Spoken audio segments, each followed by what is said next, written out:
Bom dia, pessoal! Que alegria estarmos aqui juntos nessa manhã, nessa quarta-feira, para meditarmos na palavra de Deus e também orarmos por nossas famílias. Sim, estamos caminhando para o finalzinho da leitura do profeta Ezequiel. Hoje eu e a Rafa queremos meditar com você com a leitura de Ezequiel, capítulo 45. A partir do verso 40, nós começamos a ler uma visão quando o profeta Ezequiel relata que a mão do Senhor esteve sobre ele e o Senhor o levou em espírito até a região de Israel, lembrando que o profeta Ezequiel estava na terra da Babilônia, entre os exilados. Isso aconteceu cerca de 25 anos depois do início do exílio de Judá na terra da Babilônia. E ele relata visões do templo, os cômodos do templo, medidas específicas.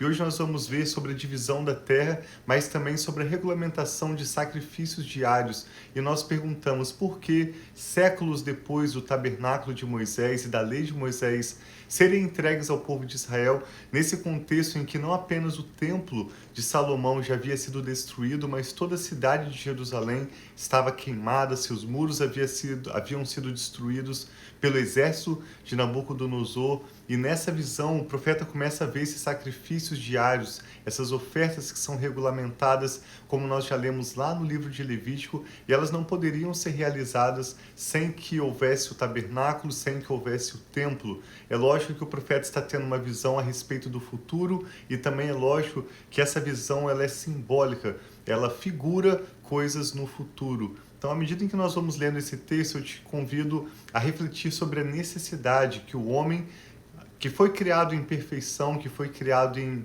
comunhão com Deus, em um estado de inocência, pecou, desobedeceu o Senhor e nesse estado de pecado foi separado da presença de Deus. Como há necessidade da expiação do pecado, da redenção, que é o pagamento de um preço para que esse homem pudesse ser reconciliado com Deus. Então, todos esses sacrifícios e regulamentações sobre as quais vamos ver hoje, por mais que nos lembram dos sacrifícios cerimoniais descritos na lei de Moisés, na verdade apontam para um estado futuro de comunhão com Deus a partir do preço pago por Jesus. Eu vou deixar para a nossa meditação também o verso de 1 João, capítulo 2, quando ele diz que ele escreveu a sua carta, as suas palavras, para que vocês não pequem. Ele disse, eu escrevo isto para que vocês não pequem. Mas se pecarmos, temos um advogado junto ao Pai, que é o nosso intercessor, o Senhor Jesus. E ele diz, ele, Jesus, é a expiação pelos nossos pecados, não apenas pelos nossos pecados, mas pelos pecados de todo o mundo. Então, à medida em que lemos esse texto, reflita sobre essa necessidade de sermos reconciliados com Deus a partir de um preço que foi pago, lembrando que esse preço já foi pago pelo Senhor Jesus. Amém. Então vamos orar pedindo ao Senhor entendimento para a nossa leitura. Sim. Bom dia, boa tarde, boa noite a todos vocês que estão aí conosco. Sim. É um prazer ter vocês aqui, como se estivesse dentro da nossa sala, para nós lermos e compartilharmos da Bíblia. Então, convido você a orar conosco. Pai, muito obrigado por esse novo dia. Obrigada porque nós sabemos que a cada manhã o Senhor renova as tuas misericórdias sobre as nossas vidas. E nós queremos viver, Pai, da maneira que o Senhor tem para nós.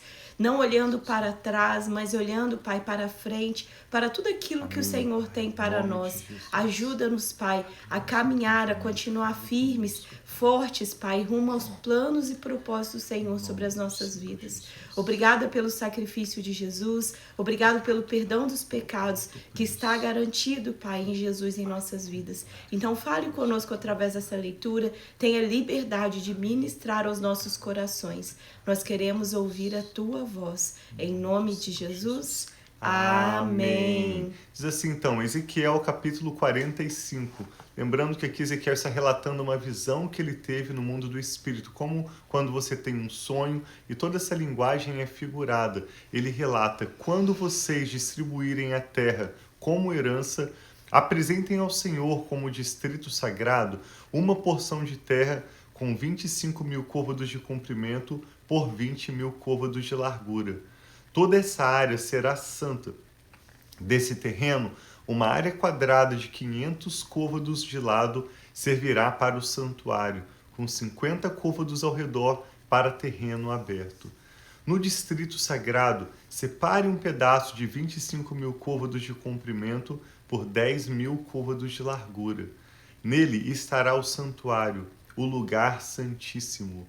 Esta será a porção sagrada para a terra, para os sacerdotes, os quais ministrarão no santuário e se aproximarão para ministrar diante do Senhor. Será um lugar para suas casas, bem como um lugar para o santuário. Nesse contexto em que a cidade de Jerusalém havia sido queimada e o templo de Salomão, o glorioso templo, havia sido completamente destruído, o profeta tem essa visão como quem tem esperanças de no futuro novamente ter um lugar de comunhão com Deus, um lugar onde os sacerdotes possam ministrar diante de Deus e terem o Senhor, a presença de Deus em meio ao seu povo. Verso 5. Uma área de 25.000 côvados de comprimento por 10.000 côvados de largura pertencerá aos levitas, os quais servirão no templo. Esta será a propriedade deles para ali viverem. Como propriedade da cidade, vocês darão uma área de 5.000 côvados de largura por 5.000 côvados de comprimento, adjacente à porção sagrada. Ela pertencerá a todo o povo de Israel. O príncipe possuirá a terra que fica dos dois lados da área formada pela porção sagrada e pela propriedade da cidade. Ela se estenderá no lado oeste na direção oeste e no lado leste na direção leste, indo desde a fronteira ocidental até a fronteira oriental, que é paralela a uma das porções tribais. Essa terra será sua propriedade em Israel. Os meus príncipes já não oprimirão meu povo, mas distribuirão a terra ao povo de Israel de acordo com as suas tribos. Assim diz o soberano Senhor: vocês já foram longe demais, ó príncipes de Israel. Abandonem a violência e a opressão e façam o que é justo e direito.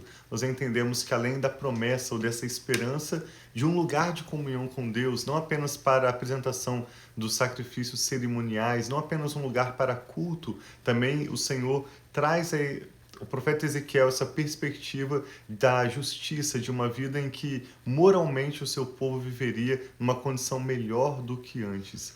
E diz: abandonem a violência e a opressão e façam o que é justo e direito. Parem de apossar-se do que é do meu povo, declara o soberano Senhor. Usem balanças honestas, falando aqui da prática da justiça. Efa honesto e bato honesto. O efa era uma medida que eles usavam para secos, como grãos, por exemplo, farinha, e o bato era uma medida usada para líquido, como para vinho, para azeite. O efa e o bato devem ser iguais. O bato terá 1/10 de um homer e o efa deve ser a medida padrão para os dois. O ciclo deve ser de 20 geras. 20 ciclos mais 25 ciclos mais 15 ciclos equivalem a uma mina. Essa é a oferta sagrada que vocês apresentarão. 1/6 de efa de cada homer de trigo e 1/6 de efa de cada homer de cevada. A porção designada de azeite, medida pelo bato, é de 1/10 de bato de cada couro, que consiste em 10 batos ou um homer, pois 10 batos equivalem a um homer. Também se deve tomar uma ovelha de cada rebanho de 200 ovelhas, das pastagens bem regadas de Israel. Tudo isso será usado para as ofertas de cereal, os holocaustos e as ofertas de comunhão, para fazer expiação pelo povo, declara o soberano Senhor. Por mais que nós não entendamos exatamente quanto significa cada uma dessas medidas ou esses alimentos, essas ofertas que nós não temos mais que realizar hoje, lembre-se de que elas apontam para ofertas cerimoniais que foram prescritas no livro de Levítico, ensinando como o povo poderia se aproximar de Deus, como o povo poderia agradar o Senhor, entregando daquilo que era o fruto da sua terra, do melhor que eles tinham. Parte ia ser consagrada ao Senhor, tanto para adoração quanto para o sustento dos sacerdotes. Então isso hoje representa para nós as nossas ofertas, aquilo que nós temos de mais precioso, talvez o seu tempo, talvez os recursos que você tem, talvez os dons, as habilidades que você tem para servir o próximo no serviço do Senhor e no serviço do seu povo.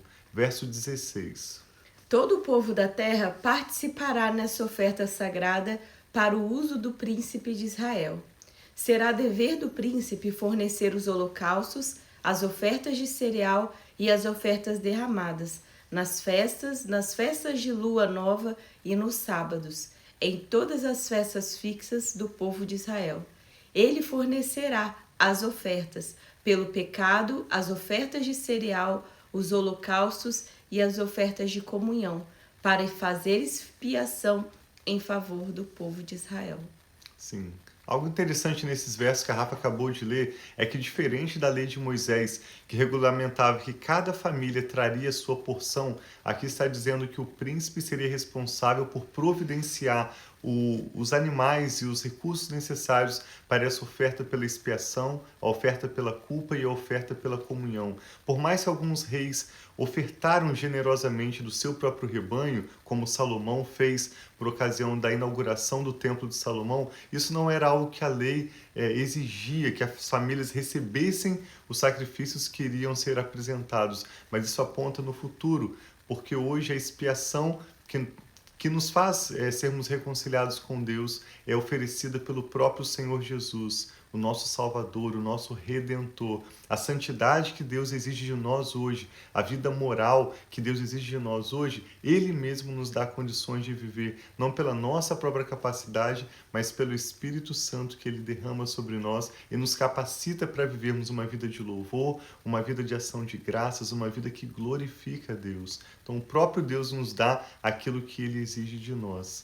Assim diz o soberano Senhor: no primeiro dia do primeiro mês, lembrando que essa era a ocasião da Páscoa, quando eles iniciavam um novo ano, no primeiro dia do primeiro mês, você apanhará um novilho sem defeito e purificará o santuário.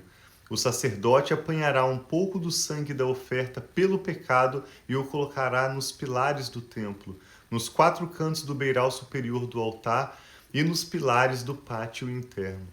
Você fará o mesmo no 7º dia do mês em favor de qualquer pessoa que pecar sem intenção ou por ignorância, e assim vocês deverão fazer expiação em favor do templo. Para nós aqui em casa, isso nos lembra que de tempos em tempos, a cada mês, especialmente a cada ano, nós realizamos o que chamamos de atos proféticos. Pedimos perdão a Deus pelas nossas falhas, por qualquer coisa que seja desagradando o Senhor. Nós usamos óleo para ungir e nós ungimos a nossa casa, nós oramos pelos cômodos da nossa casa, tocando as paredes, os móveis. Às vezes Deus nos mostra algo, um presente que recebemos, alguma roupa, algum objeto que nós entendemos que nós devemos tirar da nossa casa, e de tempos em tempos nós fazemos assim um renovo da nossa aliança com Deus, relembrando e consagrando a nossa família, inclusive a casa onde moramos, ao Senhor. Verso 21. No 14º dia do primeiro mês, vocês observarão a Páscoa, festa de 7 dias, no qual comerão pão sem fermento. Naquele dia, o príncipe fornecerá um novilho em favor de si mesmo e todo o povo da terra como oferta pelo pecado. Diariamente, durante os 7 dias da festa, ele fornecerá 7 novilhos e 7 carneiros, sem defeito como holocausto ao Senhor, e um bode como oferta pelo pecado. Ele fornecerá como oferta de cereal 1 efa para cada novilho, e 1 efa para cada carneiro, como 1 rim de azeite para cada efa. Durante 7 dias da festa, que começa no 15º dia do 7º mês, ele trará as mesmas dádivas para as ofertas pelo pecado, os holocaustos, as ofertas de cereal e o azeite. Sim, esse é o texto de Ezequiel, capítulo 45. Eu e a Rafa apreciamos ler as escrituras sagradas entre nós, com os nossos filhos, mesmo quando nós lemos um capítulo que parece que naquele contexto ou a princípio a leitura não faça sentido, a palavra de Deus ministra no nosso espírito e traz revelação espiritual. Quantas vezes já ouvi de pessoas e poderia relatar experiências nossas mesmo, como essa semana nós ouvimos uma amiga falando que quando ela era adolescente, ela ouviu a história de José do Egito, como ele teve sonhos de Deus, como ele pôde interpretar aqueles sonhos, e mesmo que talvez ela não tenha entendido muito bem como esses sonhos se manifestam, como interpretar sonhos, mas ao longo da sua vida, crescendo, hoje sendo uma adulta, ela tem sonhos do Senhor, Deus fala com ela através de sonhos, e eu creio que isso é porque a palavra de Deus trouxe fé genuína no coração dela. As Escrituras Sagradas, diferente de outros livros que nós lemos, mesmo quando nós não entendemos, a palavra de Deus tem poder para vir no nosso espírito e trazer entendimento e trazer mais do que entendimento, é como uma clareza espiritual, ela traz fé genuína, esperança, e ao longo dos anos futuros ela vai produzindo fruto. Então, mesmo se para você essa leitura de hoje foi um tanto estranha, quando o profeta Ezequiel está lá na Babilônia, sem templo, sem tabernáculo, ele começa a ter essas visões das ofertas que deveriam ser entregues ao Senhor, como essas ofertas deveriam ser medidas e executadas, que essas palavras que lemos, o conceito da expiação, o conceito de uma oferta de gratidão a Deus, o conceito da comunhão entre o povo e o seu povo com Deus, que isso possa trazer ao seu coração essa expectativa de uma vida mais próxima do Senhor e a certeza, a esperança de que o Senhor tem para nós a cada dia mais e mais uma proximidade com Ele. Mesmo quando falhamos, Ele mesmo providencia a cura, Ele mesmo providencia o perdão para nós nos aproximarmos dEle e vivemos em comunhão como família, com o seu povo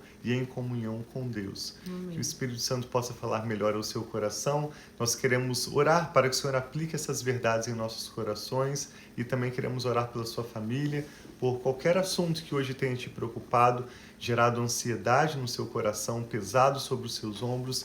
Vou pedir para a Rafa estar orando por nós hoje ao encerrarmos essa live. Nós queremos apresentar com você seus motivos de oração em fé diante do Senhor agora. Amém. Pai, muito obrigado. Nós queremos dizer que nós não temos nenhum outro bem, Pai, além de Ti.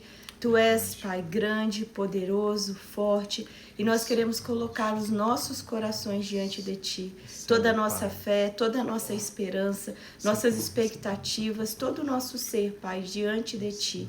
Eu quero colocar diante de Ti cada família aqui representada, cada homem, cada mulher, cada criança, cada jovem, cada adolescente, cada idoso, cada idosa, cada pessoa aqui representada, Pai, que está sendo lembrada agora em oração ou que está orando conosco. Vem, Pai, nós queremos conhecer o Senhor e prosseguir em conhecer o Senhor. Sim, vá, Pai, visitando cada lar, visitando cada pessoa, cada necessidade, cada questionamento, Pai, cada motivo de alegria ou cada lágrima que o Senhor conhece bem de cada uma dessas pessoas. E eu peço, Pai, revela-te a nós. Mostra, Pai, a Tua grandeza, mostra a Tua glória, Pai, mostra a Tua fidelidade, mostra o Teu amor, Pai, mostra, Pai, o comprimento, a largura, Senhor, a extensão do amor do Senhor sobre cada uma dessas pessoas. Obrigada, Pai, que o preço já foi pago